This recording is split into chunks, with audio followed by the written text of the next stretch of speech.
بسم الله الرحمن الرحيم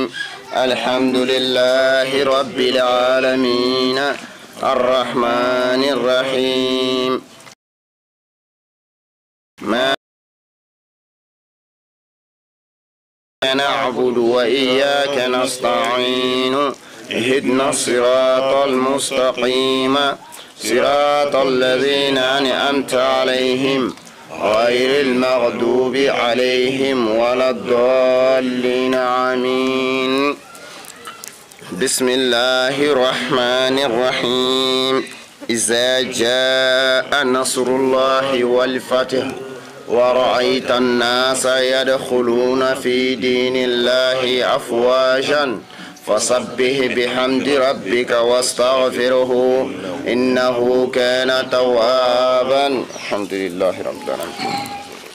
أعوذ بالله من الشيطان الرجيم بسم الله الرحمن الرحيم إن الحمد لله نحمده ونستعينه ونستهديه ونعوذ بالله من شرور أنفسنا ومن سيئات أعمالنا من يهده الله فلا مضل له ومن يضلل فلا هادي له وأشهد أن لا إله إلا الله ولي الصالحين وأن محمدا عبد الله ورسوله اللهم صل وسلم عليه وآل بيته وعنا معهم إلى يوم الدين وبعد أيها الحاضرين والحاضرات حضور الكرام السلام عليكم ورحمة الله وبركاته. وعليكم السلام ورحمة الله وبركاته. أستدل الذكر قائلا رب اشرح لي صدري ويسر لي أمري واحلل عقدة من لساني يفقه قولي آمين يا رب العالمين. أعوذ بالله من الشيطان الرجيم بسم الله الرحمن الرحيم أمي الله تعالى تنقى على ولي من دوقى الله تعالى بركة masami fon siranka ni bisigili zawiya konoya bi inshallah be dimashi no kare ambe sungolo tleta ani nanna na Allah taala ka je ala ka ambe sawama ambe san 2024 inshallah ambe zawiya kono no Sheikh Sidiya ka zawiya yi Bamako yirmajo ambe ayina ala fe amina femi fo Quran tafsir la ala ka ambe sawama ala ka ala kratay ala ka ala tay amo fo ko chaya wo fo andi senga folla Allah taala wa foti ko allazina yastami'una alqawla fayattabi'una ahsana ma minu min alquran drush quran tafsirula an wajlu kayrola ko annafay jume annafay femi ikasse ka fendo soro qur'an fem bi nafa fem bato ipme fendo la itado yame qur'an na qur'an ibol ou bien ipme fendo ke ekunda do akiti mi yame qur'an na qur'an ibla kadofa akelka donc odi nafa ye qur'an nafa di oyi donc nafara ko fazakir fa inna fa'ati zikra akorodini ha ka mo hakli jingi wati min hakli jingi bin nafake te dore hakli jingi mi ke abu do fendo kella obe aku bo fendo kella Allah ka mbe so qur'ane kana yoro ani qur'an tafsir ka yoro joro teddu kulu ka ko yoro ngab sanay te fi Allah di bo fayna ala kra di bo fayna sallallahu alaihi wasallam kuma uma biskini kinan nunka kika do ala ka basigi di binaya sakina ala ka basigi o de binan kinan nunka o kelen flana ala taala ka hine o be ke ka on be datuya ala ka hine o be jingi sabana ako ale mando ma faranyo yoroshi o bu qur'an kalan ka qur'an korfo ni nyonje fo meleke chama ka jingi ka ka dalu mana amado mo meleke o banchela ke maka ankuli donc wala amado ni hami nanu sigan kenan nunga wallahi ala taala biso hami bidla ma shi kana to ka boni hami do ya fa ka soro yajira ala ka nga hami ala ko bedla ala ko kala kra so salli ala nabi a'udhu billahi minash shaitanir rajim bismillahir rahmanir rahim la ilaha illallah istajib lana لا إله إلا الله حتى تخرج روحنا وبالحق أنزلناه وبالحق نزل وما محمد إلا رسول ما كان محمد أبا أحد من رجالكم وآمنوا بما نزل على محمد رسول الله صلى الله عليه وسلم اللهم إنك أنت العفو تحب العفو فاعف عنا يا رب بسم الله الرحمن الرحيم نعم قل يا أهل الكتاب قل يا محمد عفو يا أهل الكتاب يا أو كتاب الدنيا لما تكفرون لما من قصو تكفرون ناو بكافرية بآيات الله نا الله تعالى كآية بوي الله شهيد كاسر الله تعالى أو شيري ما تعلم أولا كفن فنج الله تعالى بابلا جلين كلام أبي فمنج دولا أنا أبي فمنج كنكا الله تعالى بابلا جلين كلام إنا فو إباد نتشوي كوني استراتيجية ليني ده مي إيجينغ كباب الله وجود إيجينغني الله أكبر أو كناكو وباك باشي كوسو جينغ كوسو الله juga yɛrɛ kosɔn ka bɔ alakira ka sira kan sallallahu alaihi wasallam o ye jumɛn maa o maa n'o bɛna limanɛ alakira ye sallallahu alaihi wasallam n'o bɛna da alakira la sisan ninnu b'a fɔ he e bɛ sɔn nin na wa a ka ko in tɛ tiɲɛ ye sa u b'o de fɔ kumana ka se ka alakira mankutu k'o tiɲɛ kelen kita alakira mankutu min sɛbɛnnen don u ka kitabu kɔnɔ u b'o jɔsi pour que u kɔfɛmɔgɔw kana ye hali sini injila kura bɛ bɔ san o san u bɛ kura bɔ yayiwa donc dɔwɛrɛ tɛ ko ye minnu bɛ yen n'o ala y'o fɔ n'o o cogoya m'u diya u b'a yɛlɛma k'a k'u yɛrɛ hakilila ye naam wa antum shuhada wa antum k'a sɔrɔ aw tigitigi shuhadaw aw b'a dɔn ko alakira ka kiraya ye tiɲɛ وما الله ay shiri yo ka wa ballama Allah ala ta'ala make be ghaflin ko ala na nyine amma fengo tamaluna abala ka kalondige mi Allah ta'ala ma nyina ko de يا أيها الذين آمنوا يا أو مغلمن يا نوسام انتو تيو نا أو يتوغو يالك كان جمع كل دولا الذين كمين مغولا وتل كتاب نو كتاب دونغو يردوكم كتاب دونغو نو من أولا سيجي بعد إيمانكم أسلم يلي كافرين أو بنا كافر يدر وكيف تشوج من دوسا تفرون نا بالكافرية كاسر أو تتلا كلاني بك عليكم أو كا تلا الله تعالى كقرآن حيا وبكلا أو كا وفيكم أو تلا رسوله أنا كيرا باو تلا الله أكبر أني هاي نقولنا هاي نجينا مدينة الله أكبر أني ميفي كادمنا يا أهل كل يا أهل الكتاب لكن أنا فوني يرولا أجينا مدينة على كرتو مدينة صلى الله عليه وسلم يهوديا ومامنا تشوف سرهم الله أكبر وكمانا يهوديا أنا مونجة بس كه ala kira ka dinɛ na yahudiya caman fana kun tubira ka don ala nasara caman tubira ka don ala bon don dɔ la u nana jateminɛ kɛ an bɛna mun kira na sa ka n'a ka mɔgɔw de bila ɲɔgɔn na de ko k'an ka dɔnkili dɔ labɛn u ye dɔnkili dumanba u y'a labɛn kabila fila don madina bɛɛ kun ye kabila fila ye a y'a faamu o kabila fila fɔlɔ u tun bɛ kɛlɛ la k'a sɔrɔ ala kira madina u mɛnna kɛlɛ la dɛ waati bɛɛ u kɛlɛ waati bɛɛ u kɛlɛ i y'a faamu o kuma na ala kira nanen sallallahu alaihi wasallam ala de b'o fɔ ala kira ye law anfaqta ma fil ardi jami'an ma allafta bayna qulubihim walakin allah allafa bainahum inna allaha Allah ta'ala yo hayfo ka fo ko ala kira sallallahu alaihi wasallam ni iye dukulu bele jile nafakati pour que ni dukulu fen fen dukulu kan ya besraka ou be ka je wori bedi numa pour que o kat o duskun ka faranyo nga ka kele o ka nyoko ngano wallahi ma allafta bainahum Allah mamadi tina se o duskun faranyo nga kele walakin Allah nga ala nera ala ne o duskun faranyo nga ko kele kan em Muhammad sallallahu alaihi wasallam donc o kele de o dem ma yawdiya may de bon o ya sura kamane ni ya yere kana fa al-islamé ko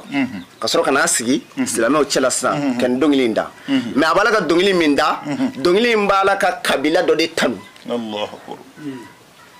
o kabila to kele sigile do Allahu akbar donc atlal dongli namge donc kabila mimbe loko cey makalo ndiga fiyo Allah nyangoye am mo kay ni geta wen geta wallahi nyangoye wa halbi amse Allah mana o kele kabila to kele min sigile olu dimina Allah akbar olu fana ko aw mo koy min aw fana mo koy ni ngekoy Allah akbar wen keta wa al shin fana on fana bisi mana manga wullaw ni nyonje ye yawdi ka baray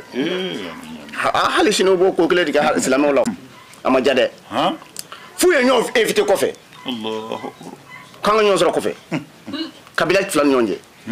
ha Allahu akbar ala kira sallallahu alaihi wasallam ala jibril bilagata kata no fe kata fo ina asra ala kira be konnana ko ka mo ke men yona tibo juna mana ka soro kana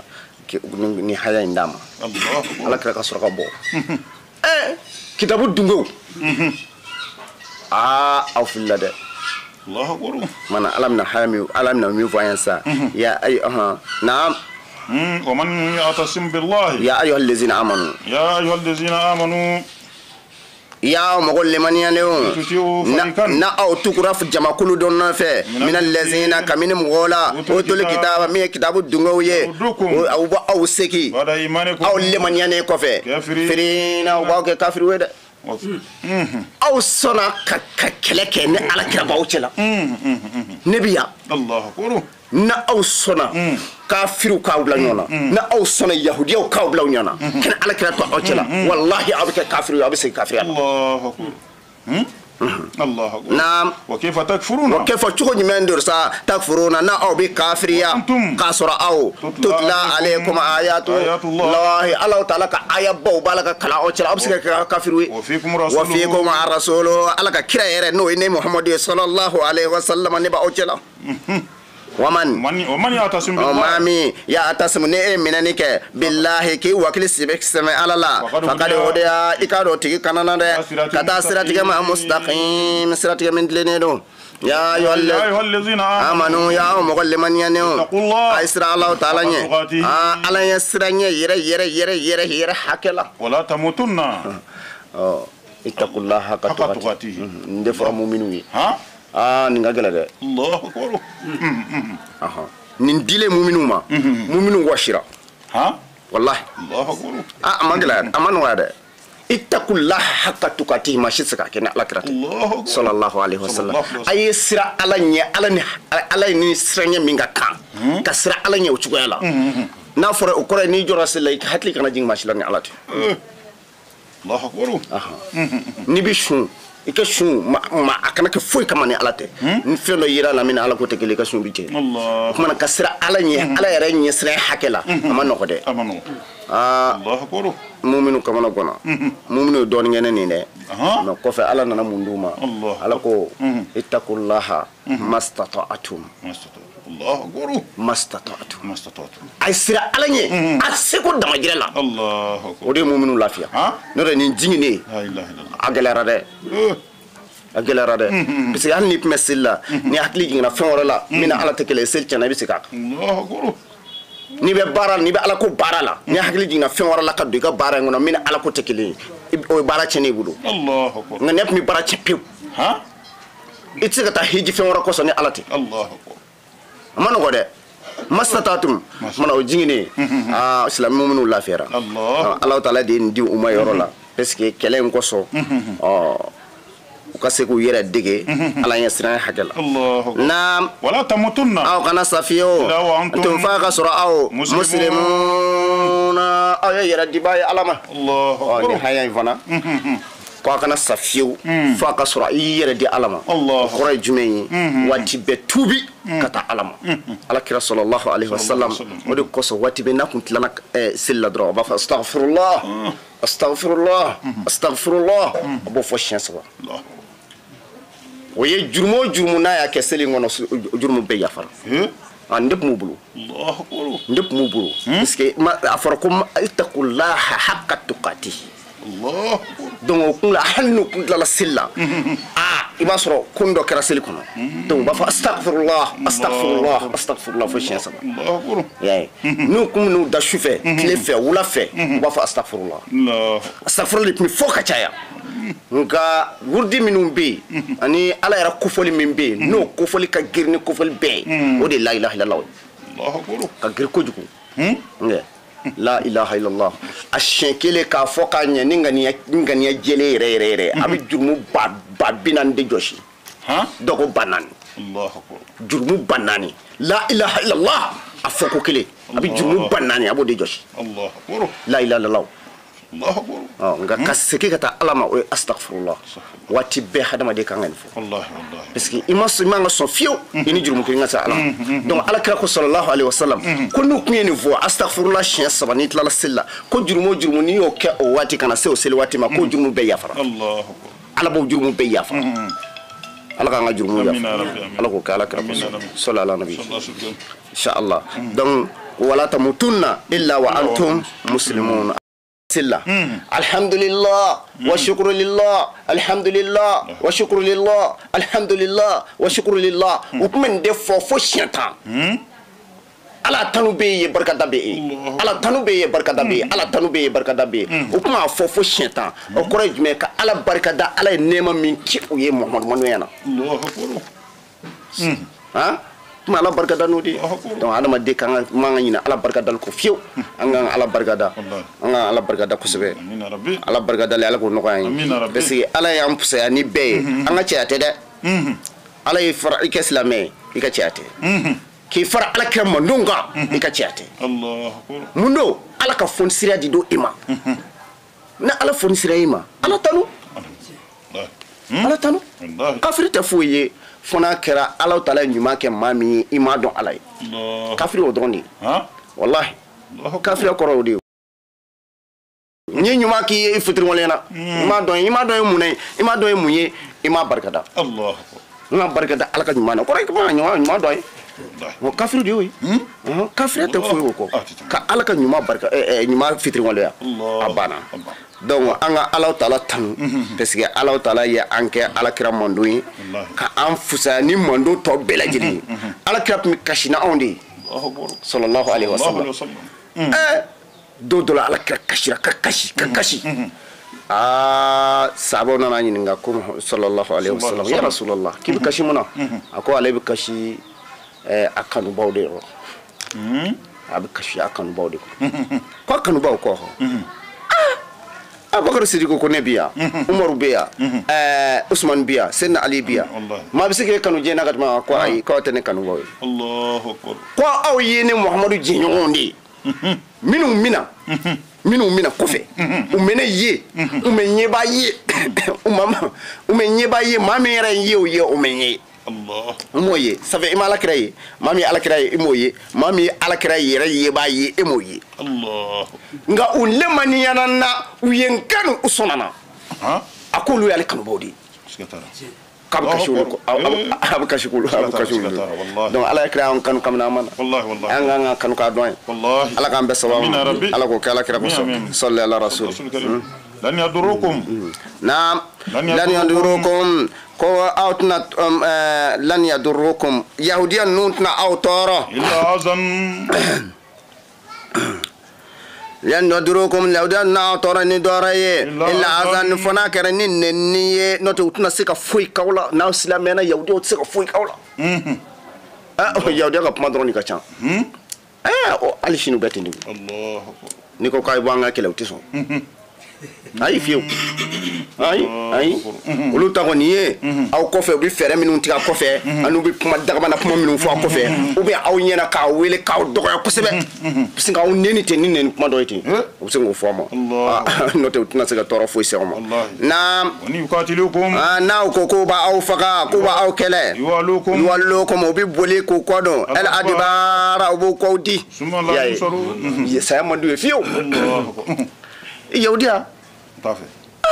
ala kan gishi ma fulani saba mana sa français ou amérique saba akadi nyami yini wallahi uti sa fe wallahi yayo donc olu tisaka o kelo nga ubi mun kawla ubi fere o de tike ka au kofe ka o fara no gra fango biba ay na fango bana se ka olaw hakilaw tekilin do hakila be ave do hakila be ave hakilaw tekilin ala kira ko sallallahu alaihi wasallam wa tasmu bi hablillahi jami'an wala tafarraqu ala ka juruba kelen ne don akana farfar Allah aw fana duskun fa duskun di kan yoko mina ka kelen no kira ke jama bay ka do dakile be ka do ala ka be kelima amina rabbi na suma la yunsaru suma no kira la yunsaruna yahudi utna demen sura wutna deme utna se ola fiyo الله ضربت عليهم ذلة ضربت عليهم بغالي يهوديا نونكا الذلة الدغير المنا الدغيرة أينما سقفوا نصر لا يرى أولو الدغير إلا بحبل فنا كرا مغوي مغمن نوي منانك من الله أنا لا كبا الله تعالى يرى وحبل دغير منانك من الناس كبا مغوي يرى أكرا ما دو بي أولو يا الله تعالى دون أتغرى على لا وغم دو بي أولو كرا مؤمنوي الله وباءوا ننا فلني كاسيغي بغضب دميه من الله كبا الله تعالى يرى وضربت عليهم الله تعالى بغالي كوكا المسكنة فاندينا ذلك فلك ما منهم فيه بأنهم كيكون تدوري كانوا أولوك يكفرون وكم كافرين على بآيات الله إن الله تعالى آية باوية ويقتلون وكم كفالك الأنبياء النبي مونا بغير حق كاسرا ما كان تشندين ذلك فلك ما من فيه وكرا وكا دانساكو دي كوسو وكانوا أولوك يعتدون وبدانكين بلجل ساكو ها يوديان ala y'u dɔgɔya k'u segin kɔfɛ ka bonya bɛɛ minnu na ka tila ka dimi kɔrɔ ala taala ye nin k'u la ka tila ka fantanya gɛlɛya jigin kan ala ko k'ale mɛ nin kɛ dɔrɔn kama koyi k'u tun bɛ ale ala ka kiraw faga a n'a ka nabi ɲumanw u b'o faga wa ala taala ka tiɲɛ u b'o dogo wa tun bɛ dazaku ka fɛn bɛɛ kan na ala ko ko fɛn fɛn kɛ u bɛ dazaku ko donc o de kosɔn ala ye nin k'u la na lesu sawa'un lesu ko yahudiya ninnu u ma kɛ sawa'an u ma kɛ kelen ye kitabi maa dɔ b'u la sa ummatun jamakulu dɔɔni dɔw b'u la olu bɛ jɔli kɛ olu bɛ kalanni kɛ ayatullahi ala taala ka aya baw la su tilancɛ fɛ su dugu tilama fɛ olu bɛ wuli k'u jɔ u bɛ seli ala ye u tuubira u kɛra silamɛw ye na wahum olu tigi yasjuduna u bɛ sujudu ka ala taala ye dɛ Allahu akbar o kuma yahudiyaw la mais u tɛ se k'u ka ko da kɛnɛ kan hali sini nin bɛ yahudiya la yahudiya kangara dɔw bɛ yen n'u ye tiɲɛ ye dɔrɔn u tɛ se ka bɔ yahudiya la bilen mais u bɛ se waati bɛɛ u bɛ seli fana seli u bɛ lazara seli u bɛ fitiri seli u bɛ safo seli u b'u dogo k'a bɛɛ kɛ silamɛw yuru de don ala ko k'o bɛ yen sufɛ u tɛ da fiyewu u bɛ si ka seli fana nafulaw u bɛ nafulaw seli ala filɛ k'o de f'i ɲɛna ko minnu ko muminun b'u la u dalen don ala la u dalen don ala kira la sallallahu alaihi wasallam mais u ngɔnɔ minɛnen don n'u bɔra u bɛ faga parce que olu kɛra ɲɛmaabaw ye kaban donc n'u bɔra dɔrɔn u bɛ faga de olu b'u ta olu ka limaniya kɔni u ko ma k'o kɛ u kɛ k'a dogo naam yu'minuna billahi u dalen don ala ta'ala la wal yawmil akhir u dalen don lahara jɔ dɔw la wa ya'muruna u bɛ bilasirali kɛ ni ɲuman ye ani hawna u bɛ fatanni kɛ ani munkar ka bɔ jugumanw ma wa yusari'una u bɛ taama fil khairati hɛrɛ ko caman na wa ulaika o tigilamɔgɔ min filɛ ka fiyɛ mina salihina k'olu ye ɲumankɛlaw ye olu ye alamɔgɔ ye ala b'olu fɛ na وما تفعلوا أنا يفهم فينجه من خير كمن هير لا كفروه والله أحيرة الدعو أولى فيه الله تعالى بأو سر ولا أسرت الدعو فيه والله الله تعالى الله تعالى دوني باي بالمتقين نكر على يسر باي نبي يرو إبى تشكو على بعضه الله أكبر إن الذين كفروا ما منهم كافر راسا أنهم فهم تسقوا كاري وكان نفلو تسقوا كاري كبر جهنم كوا ودون تسقوا كاري كبر الله تعالى ما شيئا فويلا الله وأولئك تجلا مغوسا أو ده تسمع دمويه أولو بيت تسمع كنا خالدون ودومين دو تسمع كنا يده ni yahudiya dɔw ko kuma ye olu kun b'a fɔ cɛw an ka nafolo ŋɔni nafoloba min bɛ n bolo o bɛ n dɛmɛ lahara n'an dara lahara dɔrɔn n bɛ nin kɛ tan dɔw b'a fɔ cɛw cɛ yɛrɛ den ka ca cogo min na denkɛ cɛ 20 cɛ 30 olu bɛ sɔn k'e tatɔ filɛ janɛmɛ kɔnɔ u tɛ sɔn fiyewu yahudiyaw tun bɛ nin kuma fɔ ala de filɛ k'a f'u ɲɛna lan tughniya anhum amwaluhum wala awladuhum u denw n'u ka nafolo tɛ se k'u kari fiyewu u tɛ se ka jɔ u ɲɛ lahara jɔ don na masalu masalu ما ينفقون masalu ma fɛn misaliya Yunfiquna. n'u b'a la ka fɛn minnu nafakati fili hayati dunya diɲɛ sotigi in kɔnɔ ya كمثل ريح a bɛ n'a fɔ fiɲɛ فيها fiha fiɲɛ in kɔnɔ Sirrun. tasuma b'a kɔnɔ tasuma min ka kala أصابتها asɔbata arsa a nana sɛnɛfɛn minɛ Qawmin. qawmin n'o ye jamakulu ka sɛnɛfɛn ye Zalamu. zalamu jamakulu minnu yɛrɛ tɔɲɛ Anfusahum. anfusamu yɛrɛ kunna Fa fa alakɛtuhu a nana bɛɛ lajɛlen jeni k'a ban Wa ma wama zalamahumullah nka ala taala ma jeni dɛ walakin nka anfusahum olu yɛrɛ bɛ yɛrɛbakun yazlimuna olu de y'u ka sɛnɛfɛn ninnu bɛ jeni k'a ban الله أكبر ko diɲɛ kɔnɔ yan nafolotigi baden kafiri kafiri nafolotigi ba ani a fɛntigi ba fɛn bɛɛ b'a bolo diɲɛ kɔnɔ yan ko a bɛ ɲuman min kɛ mɔgɔw ye ala taala ko a kana dara ko ɲuman don fiyewu bilahi yadɔ a dɔw bɛ yen u ka ɲuman ko a bɔlen don u bɛ oromɛ se fa bɛɛ fɛ u bɛ oromɛw se u bɛ siraw dilan أو u bɛ fɛn caman kɛ a bɛɛ ye ɲuman ye nka olu yɛrɛ kafiriw ye ala taala ko o maa ninnu dɛ ko a kana k'aw ɲɛna fiyewu bala u ye ɲuman min kɛ ko a hɛrɛ bɛ s'u ma lahara ko a foyi tɛ s'u ma u t'a fɔ ye ko a bɛ n'a fɔ ko i kelen ka sɛnɛba kɛ ka nɔgɔforoba dilan fɛn bɛɛ b'a kɔnɔ الله ko ala bɛ se ka nɔgɔforo in filɛ ten ko ka se ka fiɲɛ wuli ten fiɲɛ in na tasuma b'a la ka se ka n'a bila nɔgɔforo in na k'a bɛɛ jeni k'a ban pewu الله أكبر k'u ka ɲuman ninnu bɛɛ ten ko ɲuman bɛɛ f'u ye haba an mansura Allah. wala hara jɔ don ala bɛ na n'a ye ten dɛ الله n'i أكبر ye ɲuman kɛ ala k'an kisi olu se m'a la n'a sɔrɔ olu tun ye silamɛw ye olu bɛ fɛn minnu dilan mobiliw telefoniw ani avion karamɔgɔkɛ e tun sɔrɔ ɲumanya la هاجل i wuli t'u sɔrɔ Abada. yahudiyaw de b'a dilan o Miguel. i t'u sɔrɔ bon maa kelen kelen minnu bɛ n'olu silamɛyalen don olu b'a nafa sɔrɔ olu b'a nafa sɔrɔ a nafa bɛ s'u ma mais minnu bɛ yen n'olu ma silamɛya u t'a foyi sɔrɔ bon lahara jɔ don ala bɛ na n'a ye الله أكبر u ka ɲuman kelen ninnu He. karamɔgɔkɛ dɔw ka ca dɛ a dɔw ka bon ni uhudu kulu ye الله أكبر ala b'a fɔ cogo di haba an mansura الله أكبر u ye haba an mansura kɔrɔ dɔn gɔngɔ min yɛrɛ kɛla ها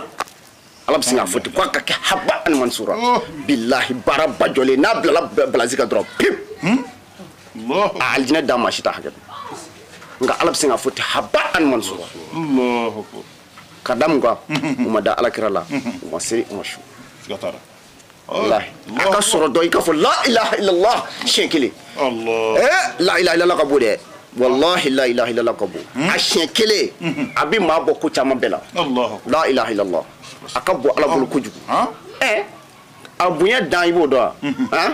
i fatutɔ la n'i y'a fɔ siɲɛ kelen pewu a fɔ diɲɛ bɛɛ k'i ka su ka don alijinɛ kɔnɔ bilahi siga foyi t'a la لا كانوا وانشلون به maa o maa ka dal laban kɛra a ye la ilaha illallah alijinɛ don الله أكبر direct wallahi direct لا كانوا وانشلون ala k'an bɛɛ sababu ma ala ka nɔgɔya ni silamɛ o de la ka tubi k'a sɔrɔ ayiwa nafolo mana k'i bolo cogo o cogo n'i tubira ka segin ala ma walahi o ka ɲi kojugu Wallahi. o ye kelen filanan minnu b'u ka nafolo sarakati ou bien ka baara dɔ kɛ yɛrɛ yira kɔsɔn k'a sɔrɔ a ma kɛ ala kama o b'a la dɛ الله أكبر lahara ala bɛna i ye misirila ta baden min kɛ a bɛ se ka na jiri la ten karisa i tun bɛ taa misirila koyi a filɛ i ka nin baraji nin baraji nin baraji i ɲɛ b'a la wa a ka bon dɛ ka ca dɛ i yɛrɛ nata bɛ d'a kan ala bɛ se ka fɔ ten hey mɛlɛkɛw ye ne yan o de la a ma nɔgɔ dɛ الله أكبر maa min bɛ se ka maa dusukun kiti o ye ala de ye الله أكبر ka k'i dusukun kiti o ye ala de ye donc ala b'a fɔ hey e tun bɛ taa misiri la i tun bɛ taa misiri la i tun bɛ taa misiri la i tun bɛ taa misiri la i tun bɛ taa ni ala kama dɛ الله أكبر e tun bɛ taa pour que mɔgɔw k'a fɔ ko karisa ɲɔgɔnna misiri la tata tɛ yen يه o m'a fɔ wa الله u y'a أكبر fɔ bɛɛ y'a fɔ awɔ a ye nin jɔsi الله ba ani mansura الله أكبر o y'o bannen ها فو fu ala ni hadamaden t'i jɛ fɛn na dɛ الله أكبر i ka fɛn kɛ i ka baara kɛ n'i bɛ ko o ko kɛ i k'a kɛ ni ala cɛ o de cɛ ka ɲi kojugu n'o kɛra i bɛ nafaba de sɔrɔ a la nka n'a kɛra ko wɛrɛ ye a bɛ tila ka k'i bolo baara ye الله wa أكبر ala dun la yukhfa alayhi shay'un الله أكبر alamun bima fi sudur الله علم wallahi alimun bima fi sudur والله والله fen fen dukun ababedo ala kan be sawa امين ربي na يا ايها الذين امنوا ya o mo golle man yani osa تتخذوا aw kana minani ke بطانة bitonatan aw kana fen wara mine من دونكم kamine mina aw tek min kabo ayru yoro لا يلونكم la yalunakum utna se ka fen wara ke قالا kabalan foila ودوا waddu usrunyana ما أنتم ma anintum nasra aw misika sigi قد بدت kad baddati ikadu yeminani ke البغضاء albagdaw fununa من أفواههم kabu dawla وما تخفي wama tukhfi femi dugu صدورهم udusukun kono أكبر odi kabo قد بينا ka bayani kadu ne Allah taala wala like لكم الآيات lakum ayati nga kabakula إن كنتم na okra تعقلون takiluna ko okra aglituye ها أنتم hakatu de ni yoran yana isiga tunnen na haya juli هي كمان تنشيك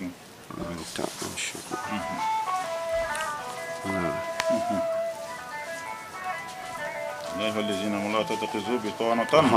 من دونكم لا يلونكم خبالا نعم إن كنتم تاكلون ناكرا أكلتكوي نعم ها أنتم يا أو مغو والله أو لا أو ديكودو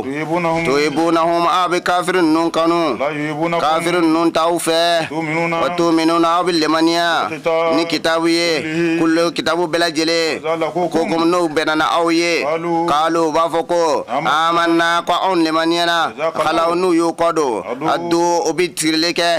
أو كا الأنا ملا أبيتنون سري نو يا فما بالا ubi ngani jugu sirina awye min al ghaizi kamini jugu ya fe ubi nungu siri ko ubu tiko kuru aw kama ubi nimisa Allahu akbar o femike Allahu na kul muhammad afuye mutu kafirun no aysa ghaizi kom naka dimingelaye kado Allah taala ala fendo bezade suduri femini be dushkuna don ba do ba foko ni ma bena mami bi jugela ni yɛrɛ do ki juguye ni coy i b'a fɔ ko mutu bi ghaizikum inna allaha alimun bi zati sudur mutu bi ghaizikum inna allaha alimun bi zati sudur ni ye nin fɔ dɔrɔn k'a tɛgɛ minɛ o bɛ k'a fɔ a ka juguya a bɛ juguya kɛ n'a ye dabali o dabali kɛ ala b'a bɛɛ sigi a yɛrɛ ma k'a bɛɛ ci Allahu akbar ha mutu bi ghaizikum inna allaha alimun bi zati sudur Allahu akbar ni haya yi ala kraba sallallahu alaihi wasallam a jingina ka madina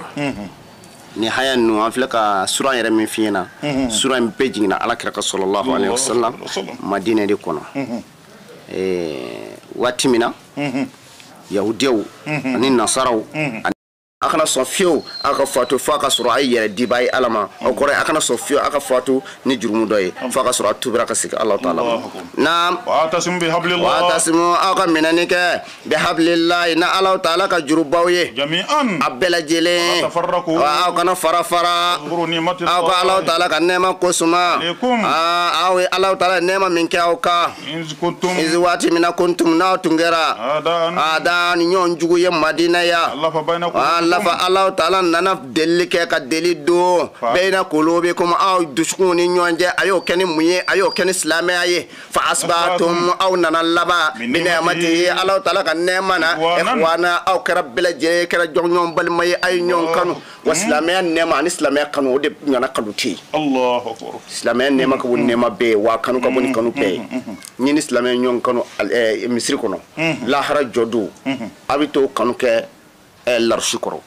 ala kira kuti sallallahu alaihi wasallam ko ni silamɛ ɲɔgɔn dɔn misiri kɔnɔ n'a farala foyi ma aw fara fo saya ko lahara jɔdo aljinɛ fɛn larshi suma a bɛ ɲɔgɔn ye a bɛ jɔ ye yoma lazila i lazila Allahu akbar wa silamɛya kanu di ka di ni kanu bɛɛ wallahi naam wa kuntum aw kun kɛra ala shafa hufratin aw kun bɛ tindi dɔ kangu sanfɛ minan naari ka kabini tasuma na dɛ fa an kazakum ala taala y'aw minɛ minha ka bɔ tindi in sanfɛ kazalika ko a b'o cogoya de la sa ala taala bɛ walawalali k'aw ye a ka aya baw la la'allakum a dɔ b'a la aw tahtaduna aw bɛ kana dɛ a ko aw kun ye ɲɔgɔn jugu ye madina yan nka ni ala taala ye deli bila aw ni ɲɔgɔn cɛ ka kanu bila bila an ɲɔgɔn cɛ an ye ɲɔgɔn kanu aw de la o kɛra ni silamɛya de ye ko wa tun bɛ fɛn dɔ sanfɛ o kun ye jumɛn ye ala shafa hufra shafa hufra jan dɛmɛ tin di kun wa kun de sanfɛ i bɛ shafa hufra dɔn wa shafa hufra ye sisan n'a fɔ baji badala sisan i b'a sɔrɔ kankun dɔ bɛ badala kankun in pɛrɛnnen don a cicilen don mɔgɔ jɔlen o kankun cicilen sanfɛ a bɛ to ka wuruwuru dɔɔnin farati tɛ o kun o de sanfɛ tasuma kankun shafa hufra de ye k'u kun o de sanfɛ fa an kazakum minha donc Alahu taala ala ye alakira bila sallallahu alaihi wasallam silamɛ nana aw minɛ ka bɔ o de sanfɛ na فأنقذكم منها الله تعالى يعو من كبو كانوا ينزانفه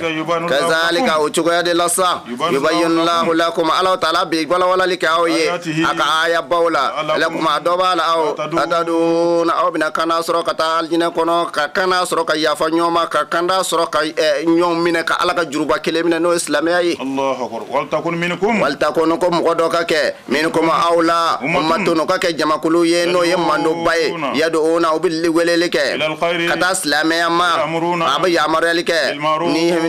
ni y'a faamuya bala ɲumanya ye wa yanhauna a bɛ fatani kɛ ka ladeli kɛ anil munkari ka bɔ kojugu ma wa ulaika olu minnu filɛ ka f'i ye hum olu tigitigi al muflihuna olu de kana baw ye nin ye wajulikɛlaw de ala filɛ k'o de f'i ɲɛna wal takun minkum ummatun jamakulu dɔ kan ka aw cɛla yani una ba aw wele إلى الخيرات كتا هيرا كوما سلامية عبي سبا أو بيا مرة كسلامية فوي كسلامية نجرا لا كأول كتا سلامية ويأمرون أبا ويأمر بالمعروف نينو ما كلي وينهون أبا أولادي عن المنكر كبو جمع كلمة الله تعالى وكو وأولئك كو تجلا مغو منهم بين داوك منهم بين على كوفاي منهم بواجلوك كهم ولو تيجي دي مفلحون الله أكبر ولو دي موكنا ala ka bɛɛ saba ma o de la ala kira b'a fɔ ko eblugu anni wala bi aya Allahu akbar ko i ka laseli kɛ ka bɔ ne ma hali n'a kɛra aya kelen hali n'a kɛra aya kelen ala taala b'a fɔ ten ko sidina Ali ma ko silamɛ kelen fɛn hadamaden kelen o tubili ka don silamɛya la ko ale o ka fisa ni ba gɛnyɔrɔ ni ɲaamɛ gɛnyɔrɔ ni misi gɛnyɔrɔ caman ye o dilen ma ye silamɛ kelen k'o tubi k'o don silamɛya la k'o kelen ka fisa ali i ma ka tɛmɛ ba gɛnyɔrɔ ni misi gɛnyɔrɔ ni saga gɛnyɔrɔ caman kan ala ka bɛɛ sababu amina rabbi naam wala takunu aw kana kɛ lezina ina fɔ mɔgɔ ɲɔgɔn na mɔgɔ minnu ye farafarali kɛ n'u ka diinɛ na o farafarala u ka diinɛ na waxtalafu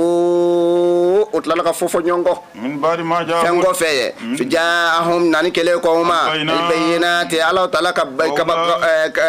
bayyina ko la n'o ye ala taala ka walawalaliw ye wa ulaika o tigilamɔgɔ minnu filɛ ka f'i ye olu ɲangata b'olu ye azim ɲangata min ka bɔ dɛ nin ye yahudiyaw ni nasɔrɔ Allah taala b'a fɔ ko aw silamɛw ko aw kana kɛ ninnu ɲɔgɔn ye dɛ maa minnu bɛ yen ne diinɛ d'u ma diinɛ kelen diinɛ k'u ma o farafarala o de la alakira b'a fɔ sallallahu alaihi wasallam a ko yahudiya nane yahudiya tun ye kelen pe don ko mais ko nabila Musa tale kɔ ko yahudiya cicira ka cici fo 70 ani kelen alakira ko 70 bɛɛ bɛ jahannama kɔnɔ fana kelen sallallahu alaihi wasallam a ko nasaraw nana kɔfɛ a ko nasara tun ye kelen de minnu bɛ Seydina Isa nɔfɛ a ko nka nasaraw nana farafara ko nasara cira ansɔrɔw cira fo 72 ani 2 a ko 70 ni kelen bɛɛ bɛ jahannama kɔnɔ fana kelen alakira ko sallallahu alaihi wasallam a ko aya a ko aw silamɛw a bɛ kelen de kan ni Muhamadu ka taasira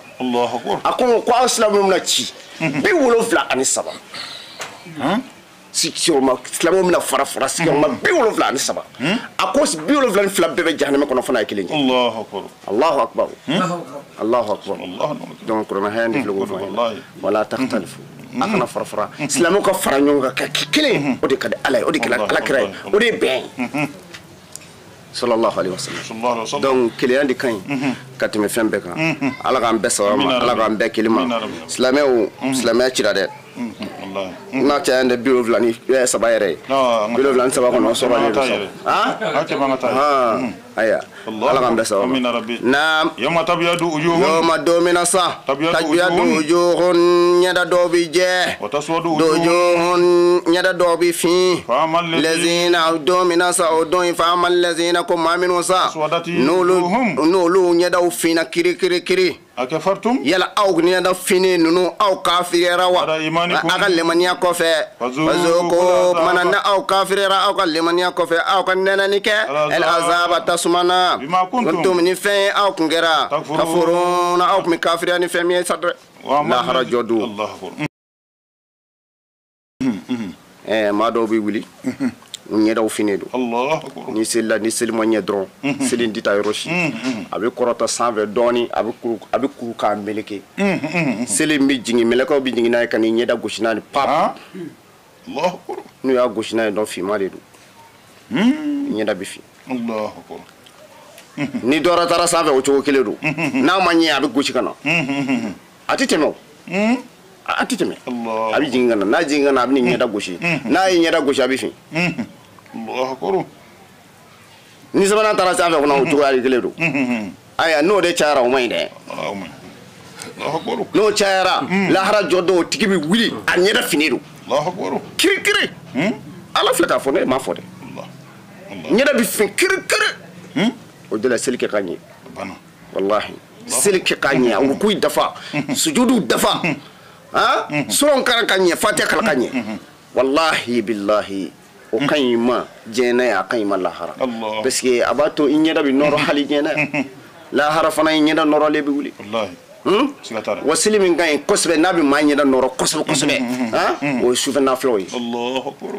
o koro di munabi nyeda noro ibu do parce que iba soro ikat le fe sili nu farda nu manye awo farda nu chama bi amanye donc ni bi sufa na fla sili kosbe sufa na fla bi tike ka bari barala o ba dafa Allah no kara joro minum fina bebi je Allah akbar sufa na fla sili baba billahi ni ay do ci flama Allah ibisi nga donti ya nyeda fe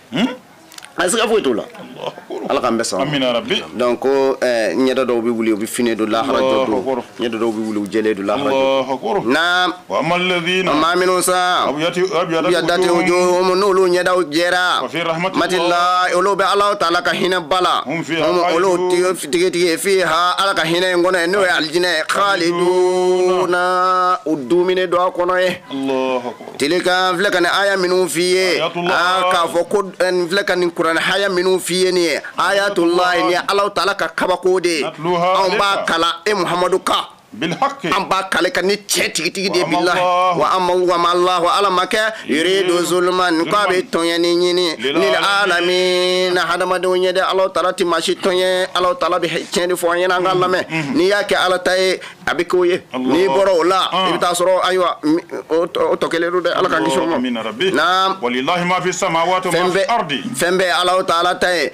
fen no be sanfe o bela jelen ala tay wa ma fen fil ardi no be goloka o bela jelen ala tay melekew ani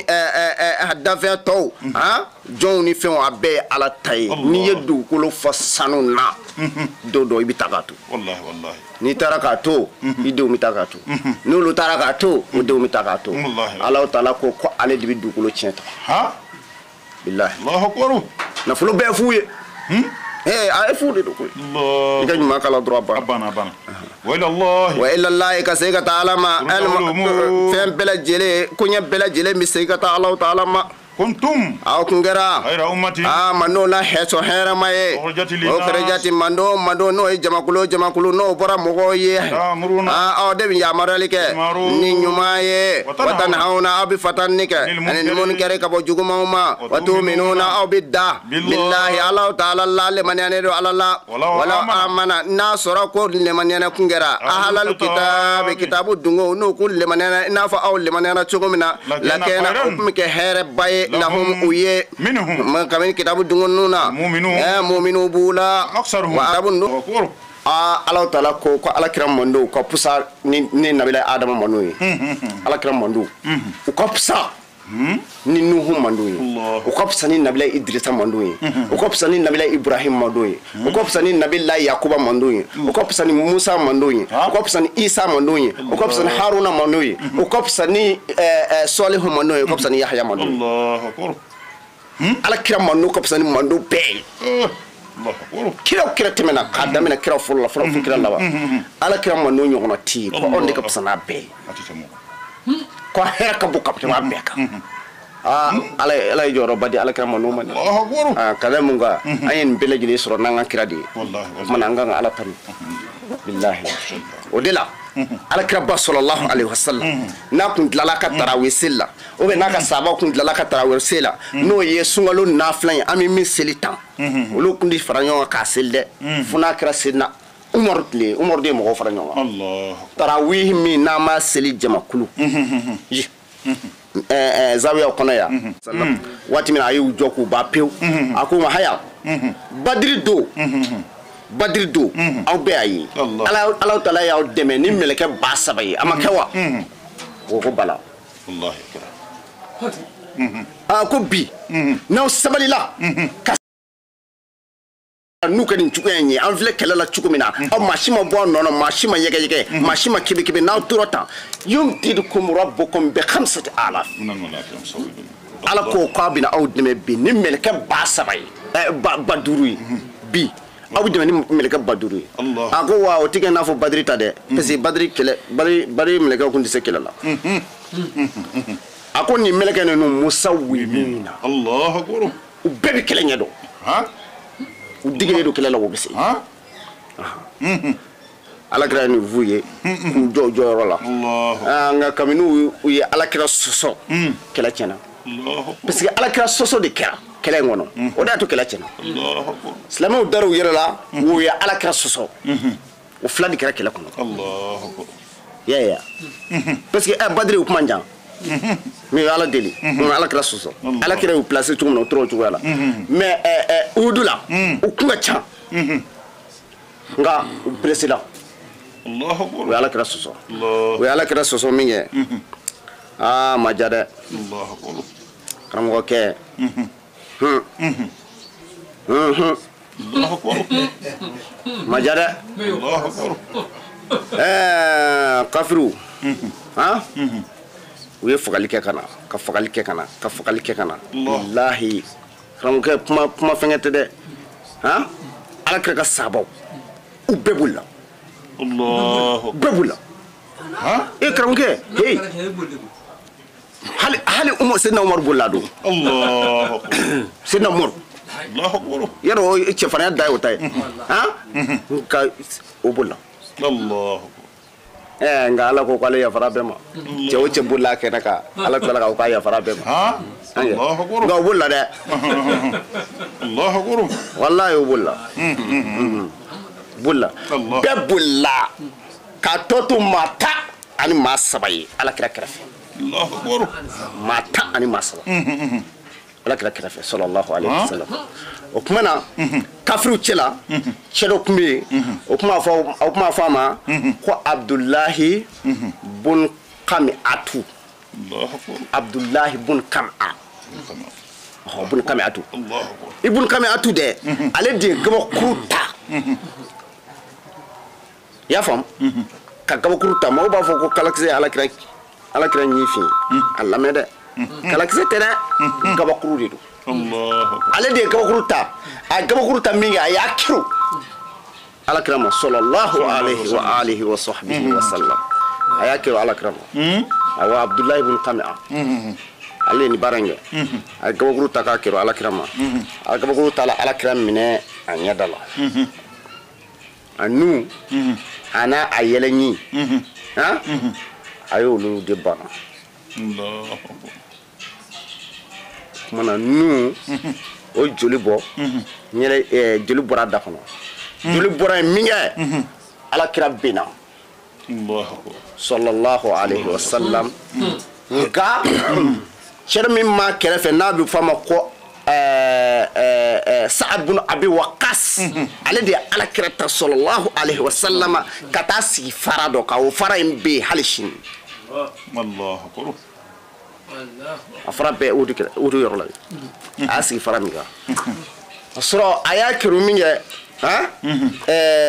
atawadi kelena Allah mede ala kira sallallahu alaihi wasallam ni tangani be jengo ma shi tangande ala fe ak jengo no ka ala kira bo ngani do neka dugi fladi ko ala kira la neka dugi fla mim do kala ko so Allah akbar ewa ko ay tangana te ha be kan ni tanga Allah ya famia neka hayabit o ba nyin ka kila ko tal da sebe nyin ka dula neka haya fu tal wallahi hadama de kan o kere ki yira kolosh ko sebe awo ala kira digi dama ala ka katme beka mais aben beke wallahi wala e kale wa tawakkal illa be iko so ki digi sama ala la wuce ya famia o e ki digi sama ala la ka so ki labe abana wala wallahi ala kira ba sallallahu alaihi wasallam nega fula kuma kungulula nega fula yi ka wakuru ya soko kata ala kira kungulo kata soko fana o joli bora Allahu ya fam o joli bole yani joli nga se duguma sahaba unana sahaba cetan sama ma kira fe unana kana besalo Allahu nu ne akele ma se duguma Allah akele ma tuni ala kira joli sallallahu alaihi wasallam akele ma tuni duguma Allahu akbar ala kira joli sallallahu alaihi wa alihi wasallam kelima tuni duguma Allahu akbar u ne ka besalo mana ko soro ka akulo da farado la o ala kira kulo dona yoro mina o do kulula ali shina nobe ndano ni maminu ndara maka hal shina nobe mobutu kulo do ni kulo do ala kira kulo shi akulo shi no tora faralai Allahu akbar ha o be maka o be madine Allahu akbar hal shini soko mabi billahi Allah bi kulo do ni kulo do fa bi kina fo femra wala ki kulo nyaka jarsi ma fa ha aya abi wallahi be kama ko de bi ala kan besa wa amina rabbi ala kira kulo dunay pour que ka fingen boli ya kulo ko se ka kulo frake Allahu akbar ndekra muhammad sallallahu alaihi wasallam ha mana saad ibn abi waqas ani minun tura abu ala kira fede saad ibn abi waqas bala sayyidina abubakar siddiq bala sayyidina ali bala Allahu akbar ni bet mi nu me ala kira fe sallallahu alaihi wasallam nga mana chembul la ka tafo nyama modu fa Allah ataro de fo kafiru sisa parce que ale rafe koni ale min ale ka gakuru banya ya filni cuga min goni ana ya fil cuga mina ano Allah arafe ko c'est fini ko aya do asro ma famia ayra di fe ko ala kira fatura Allah akbar donc abulla ka tafo ko ala kira fa ya Allah ko ala kira fa Allah ala kira fa mana sabo sabo du kamina mana minnu be n'olu ka limanɛw tɛ kosɛbɛ i n'a fɔ kasimu ninnu ɲɔgɔn olu ko ko nin ye ko in bannen ye koyi an di fara yahudiyaw kan ni ala kira sara ko nin ye ko bannen k'an ka fara maa min ya famiya donc ala bɛna kuma tɔ ɲɛfɔ an ɲɛna k'a walawala an ye na وما جعله الله على تعالى كنونو غا سيكس كلامه ولا على او بي ملكه وكا جيني على تعالى مو كدور كوسو الا بشرا فنا كرا نسو جاي لكم اسلام يوم من الدم منغه ولتطمئن جانغو ودشكون كما مفايا به ني الله تعالى يعني فقلي ومن نصر دم مكه الا من عند الله فنا كرا دم من بر الله تعالى يرو نوت ما شيت سيك دم سرو فنا فن دم من بر الله يرو deme shite ko deme me mabala ro Allah mana yahudi ko deme ni ndogu kafiru ko deme ni ndogu ina fuka bora jini ro Allah ro ala di deme kadamu na ayu deme kadaka uyi ala kira foko nyanya ha ya soso Allahu akbar wa ala kira soso ni ala kira soso aflede Allah o ekili flana na Allah taala bi feka heraki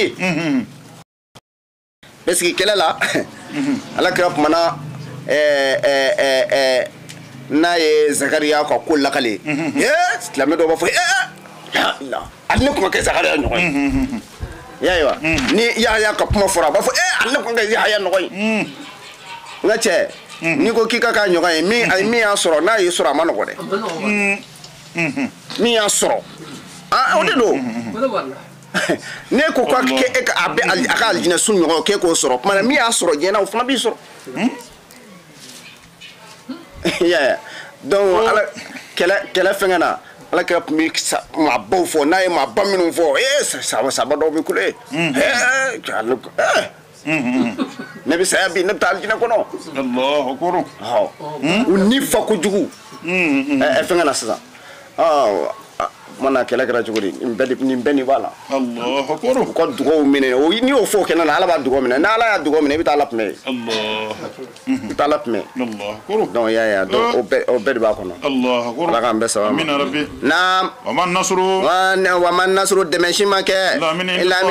fo n'a sɔrɔ dɛmɛ bɔra ala taala yɔrɔ el aziz masa ye masa yagalawule a ka koɲɛw na el hakim a ka kiiri bɛnnen don n'a ye kiiri min tigɛ k'o bila yɔrɔ min na o bɛnnen don yɔrɔ la ala taala men kɛ dɔrɔ kɔsɔ jangwa kana jamakulu dɔ halaki kamini mɔgɔw la maa minnu kafiriyara aw yakbitahum walima a b'u dɔgɔya u bɛ tila ka segin khaibina u ye maa bɔnɛnenw ye nin kelen ala kira sallallahu alaihi wasallam a nana ye sa joli bɔra kira la joli bɔra kira la a nana ye kira yɛrɛ di jongina ala kira ko ma bal qaumin yaf'alu hadha bin nabiyihim ala mauka lahala ye jumɛn ye maa minnu ye joli ɲɔgɔnna bɔ u ka nabi ɲuman na sa ala ko ayi Muhamadu kana fɔ kana fɔ n'a y'a fɔ ala b'a kɛ o n'a kun y'a fɔ dɔrɔn ala b'a kɛ bilahi donc ala a bɛna o min fɔ ala ko ayi laysa laka min al-amri shay'un nin ngonya in a to ma ala ka ɲi kojugu wallahi ala ka ɲi kojugu wallahi ala kira ko a b'o kuma fɔ ko ayiwa ko maa minnu ye nin kɛ u ka ɲuman na mun de kan ka k'olu la sa ala ko ayi ala kira sallallahu alaihi wasallam laysa laka min al-amri shay'un Muhammadu atuma minnu ye kɛ nin k'u ka nabi ɲuman na olu ka koɲɛ tuma mais min kɔni ye gabakuru kɔni fili ala bɛ min k'o la bɛɛ y'o dɔn bɛɛ y'o dɔn nka a tɔ ninnu o ye kɛlɛ cogoya ye a dɔw bɛ yen a caman maa caman ye uhudu kɛlɛ kɛ kafiriw kun olu bɛɛ lajɛlen tilala ka kɛ silamɛw o de la ala bɛna min fɔ a lamɛn dɛ ala ko na ni nafigiw u bɛɛ farala ɲɔgɔn kan u farala ɲɔgɔn kan u tun bɛna ala kira sallallahu alaihi wasallam u tun bɛna don a ka jamana kelen kelen kɔrɔ ye jumɛn ye u bɛna kɛ i n'a fɔ u bɛ silamɛw fɛ ka fara silamɛw kan k'a sɔrɔ u tɛ silamɛw fɛ hali dɔɔni donc n'u farala silamɛw kan silamɛw bɛ u gɛrɛ u la parce que a ka di silamɛw ye u ka far'u kan a ka di silamɛw ye u ka kɛ limaniyabaw ye quoi donc n'u farala silamɛw ninnu n'u nana dɔrɔn silamɛw bɛ sigiyɔrɔ ɲɛnamaw d'u ma k'a sɔrɔ ni komi dɔ ye silamɛw sɔrɔ silamɛ dɔ sɔrɔ o ka d'u ye ni diɲɛ fɛn bɛɛ ye o kuma cogoya de kɔnɔ Madi u tilalen don silamɛw ni ɲɔgɔn cɛ mais u yɛrɛ damani bɛ kɛrɛfɛ n'u bɔra silamɛw fɛ yen dɔrɔn u yɛrɛ dama bɛ taa fara ɲɔgɔn kan yɔrɔ dɔ la u b'a fɔ a bɛ nin wa a kɛra tan k'a sɔrɔ silamɛw juguya yɛrɛ de b'u kɔnɔ na إن تمسسكم ni sorali aw soro ni fendo aw soro hasanatu ni hera ko na hera ko do soro bien nema do tasuhum ubu toro wa in tusibukum sayatun ngani toro ko do aw soro yafrahu biha kaduye Allahu akbar ni hera ko islam aw soro ha e o madu fiu Allahu akbar ubu toro si islam ko herafe Allahu akbar ngani toro ko do islam aw soro wa ke jama ci na fa mando e menu bora kerefe bi yele Allahu akbar وقديو كجو نعم وإن تصبروا أو سلاموا أو سبل الله وتتقوا قتل سرني الله تعالى لا يديركم أتنا غسك تورالك كيدهم وجافن تشينو أتنا سك فوي تورا أو لا فوي لا أتنا سك أو توراني فوي وكان جافن أتنا سك فوي يا إن الله قال الله تعالى يعملون محيط على كما قال لا ملك لك ميواني في يعملون وبالك فيهم بارا الله تعالى بابشيدو لا أمين الدعاء منا نهاية نجينا على كراكا أهدو كلا نجينا على كراكا واتي منا ها على كرابا صلى الله عليه وسلم كبارو أنا داما كافوكو مغانغا وبورا مغا كاني نوفي مدينة من ياسرو بدرو تمنا ها أسرو بدرو تمنا الله أكبر دوني أولو كلا دي نمنا تويتا أولو كلا لا مغانغا ويو أولا بمغا دوغو ما باتا دو ما باولو فلا الله أكبر دوغو ما بانان دوغو ما باسبا والله أعلم الله يا فهم ويو لبنغا بمغا وما سونغا تشيبلا كنا فو على كراي مدينة مغو دو دي يو يسرا في كابولي كنا تشيفو على كراي صلى الله عليه وسلم ويا سر على كرا ويا فو على كراي دومينا وبين الشبري دنيا ديما على كرا صلى الله عليه وسلم تامتو مندا الشبري في akundi tama fe aka tama be ko indene alamsa Allah afwa domina fana jetemina kala fe wa soro kalu fana man Allah aha ni kalu be dibila ha mu'minu tiso wati tamam Allah islamete so wati tamam ani sebeb ma de do wallahi mama ni bit minani kana Allah taala ka tamashiyo ko jugu tisoro fiyo Allah akbar ala bi kisi ko juguma ko jugu tisoro ala kan kisi ko juguma donc ni wati adumina ke chugo nudu na dum madina dugu kono ka ala kira na ka sabo soray o tibo fu fe ko jugu be donc amina mun gessa jakuya ubina bodi Allah jakuya ubina bodi kafiru kume mo bo kafiru kume kafiru sira kawa odu oui kafiru nu me romna odu kulula ha ana madina tete fuyi e bisa ka boy sela ka ta odu khalisa amanja amanja fiu minu tara wado Allah akbar ya fam alaka sallallahu alaihi wasallam ay agam islamu faranyo mu'minu faranyo bilale misri wele yoroni be islamu nana faranyo ko mbe ko fe kafiru balakana wel labeke wakila labeke anaka sabo bora u bota la tuni na figi minu nu fori sa ha nu kunde alakra fe nu kuma alakra jamana alakra na ka sabo bota la dro na figi nu ko che on disagata Allah on disagata kelen juranga ulu fana jama kullo tike ka wa alakra ka jama kullo kuma chanko sebe Allah akbar ulu no segra tuni ka dobo alakra ka jamana sallallahu alaihi wasallam akela majade Allahu akbar mana uta alakra na ka maminu limani na ka fara alakra ka sallallahu alaihi wasallam anulu tara uhdu Allahu akbar alakra tale nasira uhdu kela kena ka minge uta tola usira kulu do alakra ko koni kulu ndoydi yo kulu to fo koni ndoydi yo to fo akon nunda kulu nyuma akana boni kulu nu flan nyonje billahi Allahu akbar kwa kana bo kulu flan ni nyonje ko kulu nymonde billahi Allahu akbar yo kulu milike ala kira sallallahu alaihi wasallam ale kulu be alishini u boro kulu nu ko fe weto ko munu kasi Allahu akbar kataba makata y'a faamu o y'a sɔrɔ sufɛ alakiraba sallallahu alayhi wa sallam a sogona k'a ye k'a fɔ ko misi kuluba a y'o ye a y'a ye fana a ka bamuru o nun gɔlɔla mais a nun gɔlɔla fɛn min na a m'o dɔn mais a ka bamuru nun gɔlɔlen a y'o ye a y'o ye sugu na a ko sahabaw ma a ko sisan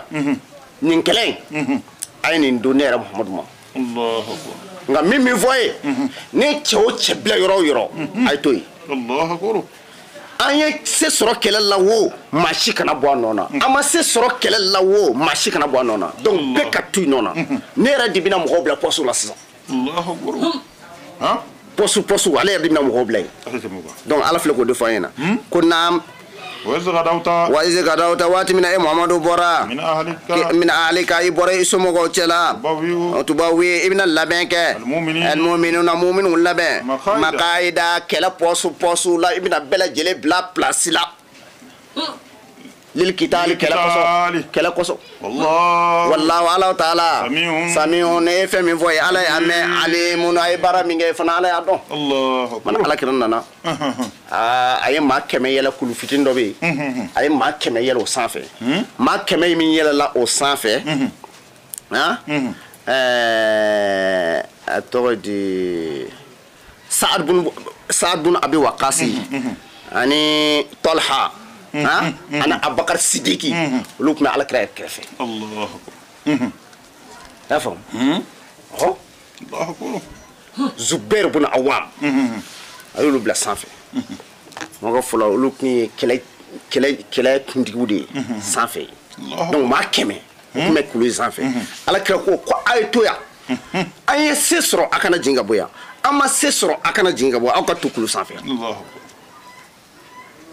o kɛra Odu kulu fitini donc kɛlɛbolo tɔw olu jiginna ka taa Odu kulu duguma ka taa kɛlɛ fɛngɛ kunbɛn kumana cɛw tun bɛ yen maa min tun bɛ kafiriw ka kɛlɛ kunna o tɔgɔ de tun ye ko Khalid bin Walid o y'a sɔrɔ Khalid bin Walid ma silamɛ fɔlɔ a ma don silamɛya la fɔlɔ waati ale de nana ni kafiriw ka kɛlɛ ye ana alakira kɛlɛ sallallahu alaihi wasallam donc Khalid bin Walid ale taara jɔ ni a ka jamakulu dɔ fo kɔfɛ y'a faamu ka sɔrɔ k'a ka kɛlɛ tɔ bila ka na kɛlɛ kɛnɛ kan kumana olu ni alakira ka sahabaw sallallahu alaihi wasallam u bɛ face la face à face alakira ko a bɛna fɔ an ye ɲɛfɛ naam izi hammati wa ta'ifatani waati min na ni jamakulu fila miirila minkum ka min aw la an tafshala ko mina fashalu o jumɛn ye jamakulu dɔ o tun bɛ alakira ka kɛlɛ kiniya fan fɛ kɛlɛ ninnu na jamakulu kɛlɛ o tun bɛ alakira ka kɛlɛ b'i n'a fɔ kɔnɔ de ni kɛlɛ bɛ dilan a bɛ dilan i n'a fɔ kɔnɔ bɛ cogo min na de kɛlɛ kama a kama fila bɛ yen kɛlɛ disi bɛ yen kɛlɛ ku bɛ yen kɛlɛ kunkolo bɛ yen kɛlɛ ale futuhatu kɛ fo Misira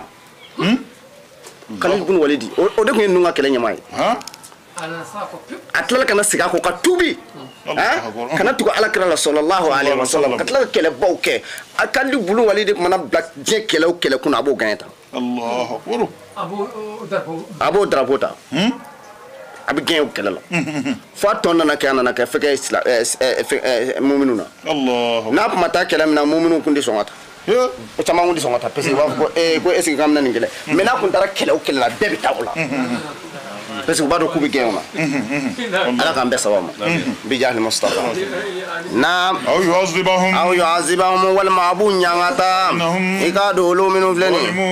ye yɛrɛ tɔɲɛnaw don walilahi fɛn bɛɛ ala ta'ala ta ye fɛn o fɛn n'o bɛ sankolo 7 na o bɛɛ lajɛlen ala ta ye wa ma fil ardi fɛn min n'o bɛ dugukolo 7 na o bɛɛ lajɛlen ye ala ta ye yaghfiru liman ala bɛ yafa maa ma yasha'u maa min ala ta'ala ja wa yu'azzibu man a bɛ maa ɲangata yasha'u maa min ala ta'ala ja wallahu ala ta'ala ghafurun ala ta'ala yafa ba ye arrahim a bɛ hinɛ fana nin yɔrɔ la sisan silamɛ nafiki dɔw ou bien an bɛ se k'a fɔ ko yahudiya dɔw olu b'a fɔ ko ala yɛrɛ y'a fɔ alakira ma ko alakira ka ɲibɔ a ko la ma fɔ olu y'o kɛ kuma wɛrɛ ye k'u b'a kɛ i n'a fɔ nangari kuma ala kira ni a ka ala cɛ ma da don yɔrɔ bɛ kira ni ala cɛ wa i daga dogo la na ala cɛ y'a fɔ bɛ ko ala ko kira ma ko k'i jɔ y'a faamu ko lesa lage min al-amri shay'un ko ala yɛrɛ y'o fɔ ala kira ma ko jango maa wɛrɛ i m'a faamuya u ka nafika kan don ani dusukun bana kan don taa i ka sira fɛ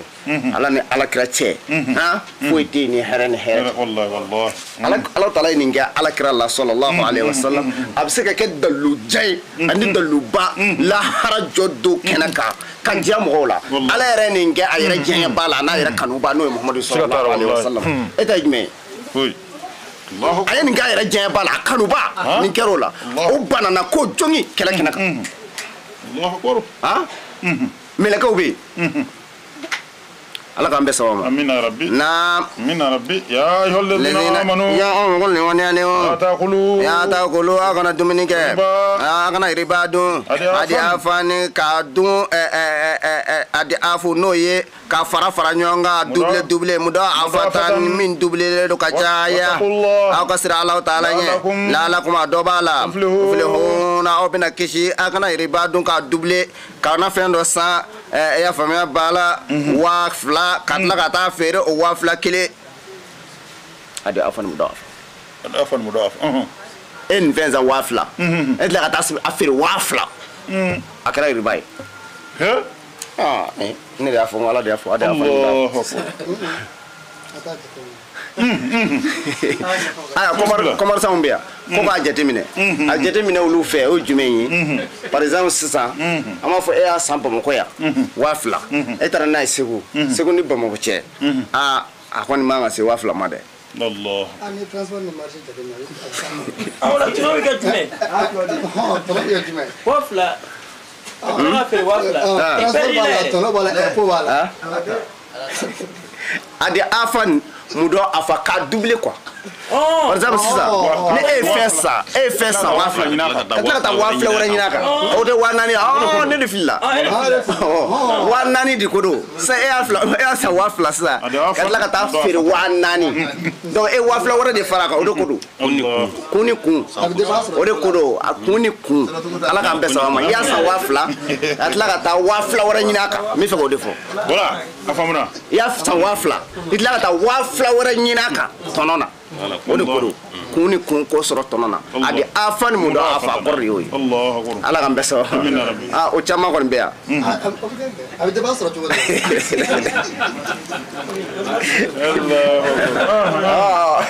ala k'an bɛɛ sababa ma k'a san hakɛ min na ka tila ka taa o hakɛ fana fara kan aw ka sira ala taala ɲɛ la'alakum a dɔ b'a la o dɔw fari ka don n'u ko bɛ fɛn a b'u fari ka don kɛlɛ ninnu kɛlɛ mɔgɔba dɔ bɛ bila ye n'u ko bɛ fɛn cogo dɔ o bɛ fari ka don bon kɛlɛ disi Seydina Ali de tun bɛ yen Badara Saja a b'u ta an ka cɛ kabako don i y'a faamu bon sisan kɛlɛ kunkolo cɛ dɔ bɛ bila ye o waati maaw tun ko k'o ye Tɔlahadi parce que kunkolo ye jumɛn ye kunkolo de bɛ to ka boli ka don ka taa kɛlɛ don fa ɲɛfɛ ka taa layabɛ cogo min na a bɛ tila ka boli ka bɔ ale b'u so ka don n'a y'u so ka don u bɛ sa bila donc ale ka kɛlɛ fagali kɛ kɛlɛ disi de bɛ fagali kɛ kɛlɛ kunkolo ale bɛ don de ale de bɛ sɔgɔli kɛ ka don kɛlɛ man ɲi o waati fasi de don marifa tɛ yen k'i kiri o t'a la bom t'a la tama kolokolo mana minnu tun bɛ kulu sanfɛ bamurutigi kelen t'u la minnu bɛ kulu sanfɛ a bɛɛ ye kalakisɛtigiw ye maa 100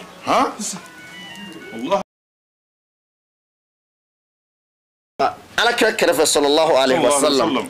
Sa'ad bin Abi Waqqas o de tun bɛ alakira kɛrɛfɛ sallallahu alaihi wasallam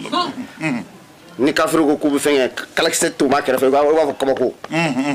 n'u k'u bɛ fɛn kɛ a tɛgɛ ka di kojugu ni fɛn o fɛn n ko k'a bɛna munumunu n ka cɛ kip a b'o bila duguma ya fam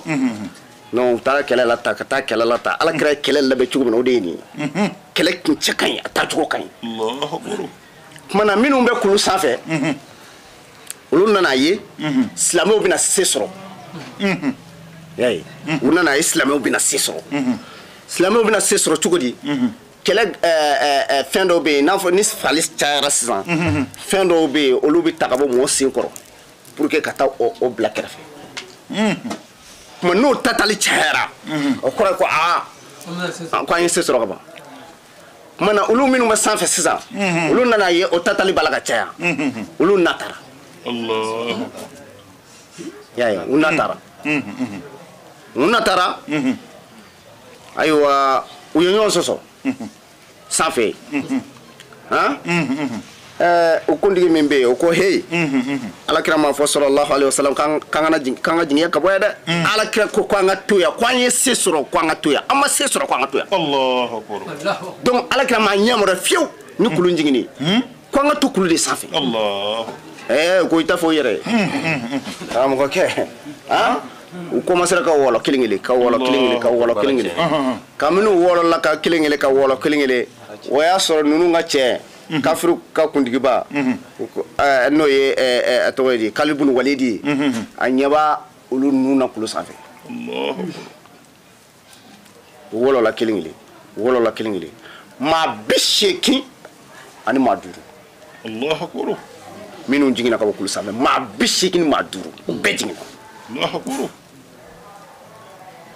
karamɔgɔkɛ Kalibun Walidi ko k'a ɲɛna o y'a sɔrɔ kafiru bɛ yen ka boli ka ban a ye kafiru dafari a y'u dafari ko u ka taa bɔ kɔfɛ la hawla wala quwwata illa billahi al-ali al-azim maa 80 ni maa 5 olu de jiginna ka bɔ kulu sanfɛ maa min bɛ kulu sanfɛ sisan a tɔ tora maa 15 de maa 15 o de bɛ kulu sanfɛ jama nana ko ni maa 15 a bolo mana ja cogo cogo a tɛ se k'a bɛɛ fa donc u bɛ gɛrɛ a la diyagoya Kalibun Walidi a n'a ka jamana na gɛrɛ maa 15 min bɛ kulu sanfɛ olu jigin karamɔgɔkɛ kana jigin dɔ ninnu nɔfɛ sisan maa 80 ni maa 5 min jiginna ka sɔrɔ ka jigin olu nɔfɛ olu ko k'u b'u yɛrɛ ɲini o y'a sɔrɔ c'est trop tard karamɔgɔkɛ kɛlɛ de tiɲɛna silamɛw bolo tan kɛlɛ tiɲɛna silamɛw bolo tan kɛlɛ tiɲɛna silamɛw bolo naam